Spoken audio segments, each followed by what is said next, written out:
ምጽአት ዝሰዓረ ጽንዓት ሕልሚ ዘግሃደ ሕንቅ ሊተይን ሕዌት ተጋሩ መስዋዕቲ ዝኾነ እኩብ ሃዋርያ ሰነ 21 ኣብ ማህደር ተጋድሎና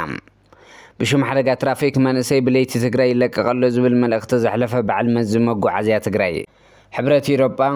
ኣብ ትግራይ ዘሎ እዋናዊ ምዕባለታትን ወጥረታትን ብዓቢ ሻቅሎት ከም ዝከታተሎ ኣብ ዘውፅኦ መግለፂ ብወግዒ ሓቢሮሎም ኣብ አዲስ አበባ ዘለዎ ክበልዑ ኣብ በረኻ ዓፋር ብፀሓይ ኣይንብላዕን ዝበሉ ተጋሩ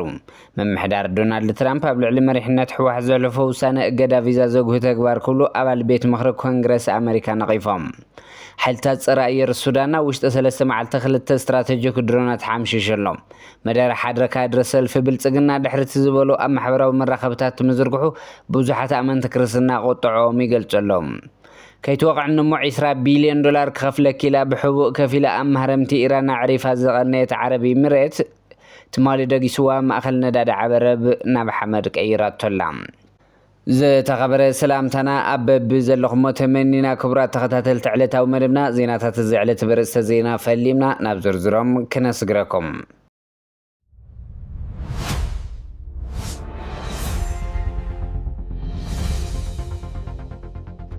مصات زسعረ ጽንዓት ሕልሚ ዘግሃደ ሕንቅ ሊተይ ንሕዌት ተጋሩ መስዋዕቲ ዝኾነ እኩብ ሃዋርያ ጥበብን ጅግንነትን ተጋሩ ዳግም ዝወልዕ ነጸብራቕ ብርሃን ኣብ ዝሓመሬት ትግራይ ናብ ዝነበረ ህዝቢ ተባጺሑ ድልሃመት ቀንጢጦ ወጋሕታ ሰነ 21 2010 ግእዝ ታሪኻዊ ውልደት መዓልቲ ናጽነት ኮይና ባዕሉ ታሪክ ኮይኑ ተወሊዱ ኣደ ትግራዊት ዘንብዕ ታሪክ ነይሩ ንብዓት ኣደ ትግራዊት ዝሓበሰ ኣውያት ናብ ዕለልታ ዝቐየረ ቅያው ውላዳውን ታሪክ ኮይኑ ሓሊፉ ዳግም ንብዓታ ክተውሕዝ ዘገድድ ሓድሽ ታሪክ ድማ ተፈጢሩ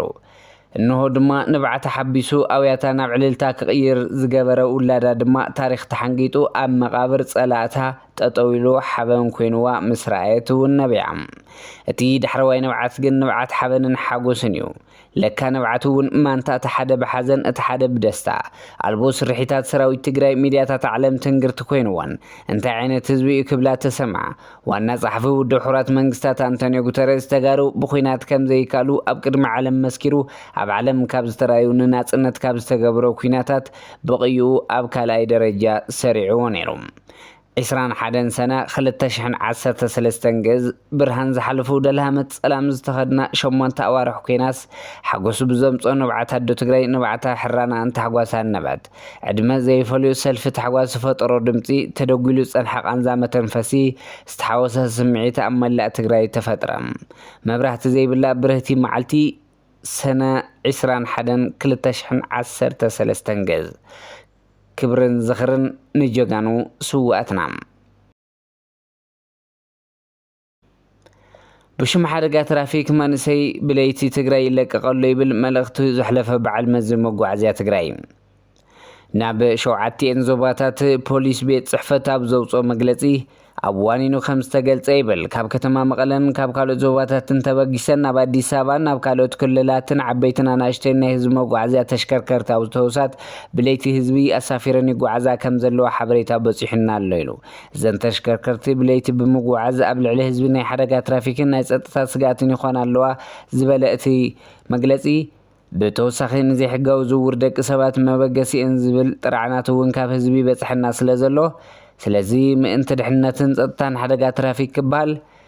كاب لوم علت 18 تنقز جميرو كم مشت 12 فرقان كساب نغو ساعه 11 فرقان زغبر زخون يخون غعزو ططو كبل بقصري 19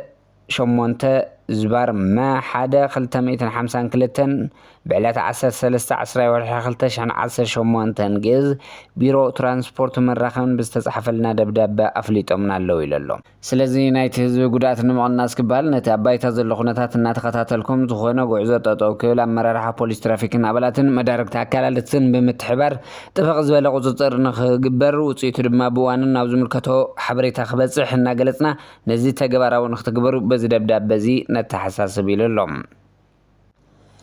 حبرت أوروبا أب تግራይ ዘለዋ ናው ምዕባለታትን ወጥረታትን ብዓቢ ሻቅሎት ይከታተሎ ከም ዘሎ ትማሊ ኣብ ዘውፅኦ መግለፂ ብወግዒ ሓቢሩሎ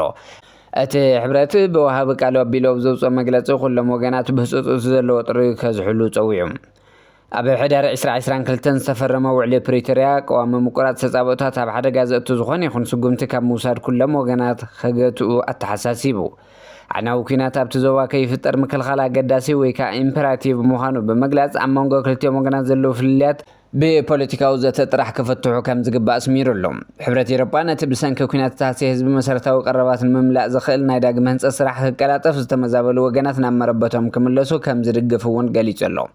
ኣብቲ ዞባ ግህሰት መሰላት ዘጽንዑ ናይ መሰጋገር ፍትሒ መስራሓት ብግቡእ ክትግበሩ ከምኡውን ሰራዊት ኤርትራ ኣብቲ ግዜ ኩናትን ድሕሪኡ ንዝፈጸሞም ግህሰታት ክጽንዑን ተሓታትነት ክህሉን ጸዊዕልኖም። ኣብ ኣዲስ ኣበባ ዘለዉ ክበልዑ ኣብ በረኻ ዓፋር ብፀሓይ ኣይንብላዕን መናእሰይ ተጋሩ ኣብ በረኻ ዓፋር ዝሰፈረ መንእሰይ ትግራይ ኣብ መዋጥር ኣትየሉ ኣብ መሪሕነት ተራ መናእሰይ ዘለዎ ጥርና ዘያዳብ ዝኸደሉ ዘለዋን ብዙሓት መምርሕታት እናተቐያየሩ ካብ ኣዲስ ኣበባ ናብታ በረኻ ዓፋር ዘሎ መንእሰይ መምጾም ኣይተረፈን። ሓደ ንምስ ብልጽግና ሰራዊት ኩኑ ወይ ድማ ባዕልኹም ክኢልኩም መጥቃዕቲ ኣብ ልዕሊ ሰራዊት ትግራይ ፈኑ ዝብል እዩ። ናይ ውደን ጥሩ መምርሒ መሰረት ትእዛዝ ወታደራዊ መራሕራሕ እዚ ኣብ ዓፋር ዘሎ ሓይሊ ናብ መከላኸሊ ሰራዊት ክጽምበርን ውደን ጥሩ ድማ ነዚ ሰራዊት ኣብ ሓደ እዚ ብልጽግና ጠርኒፉ ክመርሖን ዝብል ትእዛዝ ናብ ዓፋር ተሰዲዱ ጸኒሕሎም። እዚ ዝፈጥሮ ጎንፂ ዛጊድ ቅልውላው ፈጢሩ ስዒቡ ድማ ባጀት ካብ ፌደራል ስለ ዝኾነ ንሕና ነዚ ተጻባእ ክንከውን የብልናን ዝብል እዩ። ነዚ ተቃውሞ ሓይሊ ብርክት ዝበሉ ስለ ዝኾነ መፍትሒ ኣይትረኽበሉን ኣብ ሬጅመንት ኣመራርሓ ክቕየሩ ይፍትኑ እሞ እቲ ምኽንያት ኣይተነፀረልናን ብዝብል ብይጽናሕ ይሕደርን ይጓዓዝን። ክሳብ 3 ግዜ ኣብ ልዕሊ ትግራይ ውግእ ንምውላዕ ብጉጅለ ፋሽስት 4 ኪሎ ትእዛዝ ተዋሂብዎም ምንባሩ ዝፍለጥ እዩ። ነዚ ዘስተውዓሉቶም ላዕመትን ዘቐመጥዎ ናቶም ተላእኽቲ ወይ ከዓ መራሕቲ እዚ ጉጅለ ብህፁፅ ከም ዝደልይዎም ይሕበር። ጀነራል ጻድቃን ኣብ ቲቢኤስ ዝገበሮ ቃለ መሕተት እውን ክንደየናይ ኣብ መንቀራቕሮ ኣትዮም ከም ዘለው መረጋገፂ እዮም። እቲ ሎሚ ቤት ምኽሪ ብዝብል ኣሽካዕላል ጀነራል ጻድቃን ዝሰንዖ ጉጅለ እውን ሓደ ዋዕላ ኣካይዱ ነይሩ። እንታይ ንግበር ኣብ ዝብል ዝመክር ጉዳይ ባጀት ድማ ውሳነ ነጥቢ ኮይኑ ኣሎ። ኣብ ደራዕ ዝበልዎ ናይ ፌደራል ባጀት ከም ዝወደቑ ብተስፋ ዝሰኣንሉ ክሳብ ዝመስሉ ይዛረቡ። ወዮ ደኣ ኒሕ መሲልዎም ከይድ ዓድኻ ዘይበሃል ኮይኑዎም ብሓላፊኦም ኣብይ ኣሕመድ ባጀት ኣበይ ኣሎ ከይበሃሉ ደኣ እምበር ዛጊድ እቲ መንእሰይ ክብተነሎም ድልየቶም እዩ። ኣብ ልዕሊኡ እንታይ ትገብሩ ኣለኹም ዝብል ካብ ብልጽግና ሓለፍቲ ጸቕጣት ይበዝሖም ኣለዉ። ምሕዳር ዶናልድ ትራምፕ ኣብ ልዕሊ መሪሕነት ሕወሓት ዘሕለፈ ውሳነ እገዳ ቪዛ ዘጉሂ ተግባር ክብሉ ኣባል ቤት ምኽሪ ኮንግረስ ኣሜሪካ ነቒፎም። ኣባል ቤት ምኽሪ ኮንግረስ ኣሜሪካ ብራድ ሼርማን ምምሕዳር ትራምፕ ኣብ ቀረባ እዋን ብዛዕባ ኣብ ልዕሊ መሪሕነት ሕወሓት ኣሕሊፈዮ ዝበሎ እገዳ ቪዛ ኣመልኪቶም ብማሕበራዊ ሚድያ ኤክስ ኣብ ዘነፀርዎ እዋም እቲ ውሳነ መሕዘን ተግባር ክብሉ ገሊፆም ኣለዉ። ምምሕዳር ዶናልድ ትራምፕ ኣብ ልዕሊ መሪሕነት ህዝባዊ ወያነ ሓርነት ትግራይ ሕወሓት እገዳ ቪዛ ክገብር ምውሳኑ ዘሕዝን እዩ ዝበሉ እቶም ኣባል ቤት ምኽሪ ኮንግረስ ኣሜሪካ ብራድ ሼርማን እቶም ብሓቂ ኣብ ኢትዮጵያ ሰላም ዝደልዩ ምስ ኩሎም ኣብቲ ጎንፂ ዘለዉ ወገናት ብምትሕባር ናብ ዕርቅን ሰላምን ከብፅሑ ይግባእ ክብሉ ነቲ ውሳነ ዘጉህ ተግባር ምዃኑ ሓቢሮም ኣለዉ። ሰራዊት ሱዳን ስትራቴጂክ ድሮን ኣውዲቑ ኣሎ። ትማሊ ዝወደቐት ድሮን ሕመቲ CH-95 ዝዓይነታ ስትራቴጂክ ድሮን ምዃና ተገሊጹ ኣሎ። ሓይልታት ጸረ ሱዳን ኣብ ውሽጢ 3 መዓልቲ 2 ስትራቴጂክ ድሮናት ሓምሽሽ ኣሎ። ኣብ ሱዳን ዝረግፋ ዘለዋ ዓበይቲ ድሮናት ካብ ኢሚራት መፅአን ኣብይ ኣሕመድን ሕመትን ዝተዓደላ ድሮናት እየን። ከይተወቕዕን እሞ $20 ቢልዮን ክኸፍለ ኪላ ብሕቡእ ከፊላ ካብ መህረምቲ ኢራን ኣዕሪፋ ዝቐነይቲ ኢሚራት ዓረብ ሎሚ ደጊስዋ ማእኸል ነዳዲ ዓሬት ናብ ሓመድ ተቐይሮሎም። መደረ ሓደ ካድረ ሰልፊ ብልጽግና ድሕሪት ዝበሎ ኣብ ማሕበራዊ መራኸብታት ብምዝርግሑ ብዙሓት ኣመንቲ ክርስትና ቁጥዖም ገሊፆም ኣለዉ። እቲ ካድረ ቀዳማይ ሚኒስትር ኣብይ ኣሕመድ ኢየሱስ ብስጋ ተገሊጹ ንኢትዮጵያ ይመርሕ ኣሎ ድሕሪ ምባሉ ንኣመንቲ ክርስትና ቆጢዑ ኣሎ። ኣብ ፖለቲካዊ ወፍሪ እምነትን ሃይማኖትን ክብርታትን ሕብረተሰብ ከም መሳርሒ ተጠቒምካ ኣድናቖትካ ምግላጽ